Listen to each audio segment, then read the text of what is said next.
বহুল আলোচিত ২১ August grenade হামলা মামলায় বিএনপির ভারপ্রাপ্ত চেয়ারম্যান তারেক রহমান ও সাবেক স্বরাষ্ট্র প্রতিমন্ত্রী লুৎফুজ্জামান বাবর সহ যাবজ্জীবন ও মৃত্যুদণ্ডপ্রাপ্ত সব আসামির খালাস বহাল রেখেছেন আপিল বিভাগ। দীর্ঘ ২১ বছরের বিচারিক প্রক্রিয়ার পর এই রায়ের মধ্য দিয়েই মামলার আইনি অধ্যায় শেষ হলো। এলএমই সার্টিফাইড বিশ্বসেরা কপারে তৈরি ওয়ালটন কেবলস, যা আপনার স্থাপনাকে রাখবে সব সময় নিরাপদ।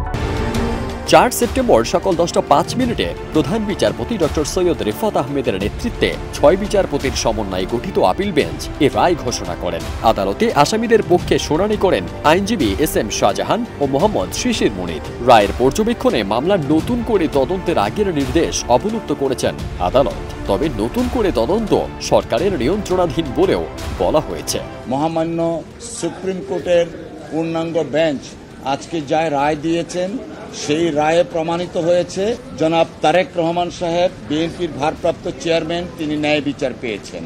আপনারা জানেন এই মামলাটা অত্যন্ত একটা হিনিয়াস ক্রাইম ছিল, কিন্তু শেখ হাসিনা ওয়াজেদ তার রাজনৈতিক উদ্দেশ্যে ব্যক্তিগত জিঘাংসা থেকে জনাব তারেক রহমান সাহেবকে অন্যায়ভাবে এই মামলায় অন্তর্ভুক্ত করেছিলেন। আজকে সর্বোচ্চ আদালতের মাধ্যমে প্রমাণিত হয়েছে জনাব তারেক রহমান সাহেব নির্দোষ এবং তিনি খালাস পেয়েছেন।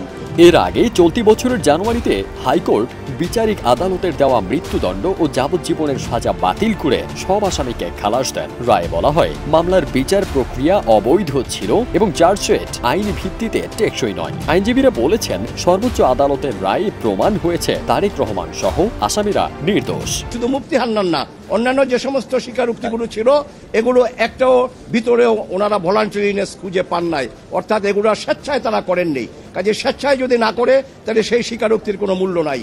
কাজেই এই মামলায় শুধু আসামিদের খালাস হয়নি, আজকে একটা নতুন ধারা যোগ হয়েছে যে ন্যায় বিচারের ক্ষেত্রে আমাদের উচ্চ আদালত কতটা সজাগ, পুঙ্খানুপুঙ্খ রূপে সেখানে এটা মাননীয় প্রধান বিচারপতি মহোদয়ের শর্ট আদেশের মাধ্যমে আমরা সেটা অনুধাবন করেছি। প্রসঙ্গত ২০১৮ সালের ১০ অক্টোবর ঢাকার দ্রুত বিচার ট্রাইব্যুনাল ১ এ মামলায় ১৯ জনকে মৃত্যুদণ্ড এবং তারেক রহমান সহ আরও ১৯ জনকে যাবজ্জীবন দেন। পরে মামলাটি ডেথ রেফারেন্স হিসেবে হাইকোর্টে যায়।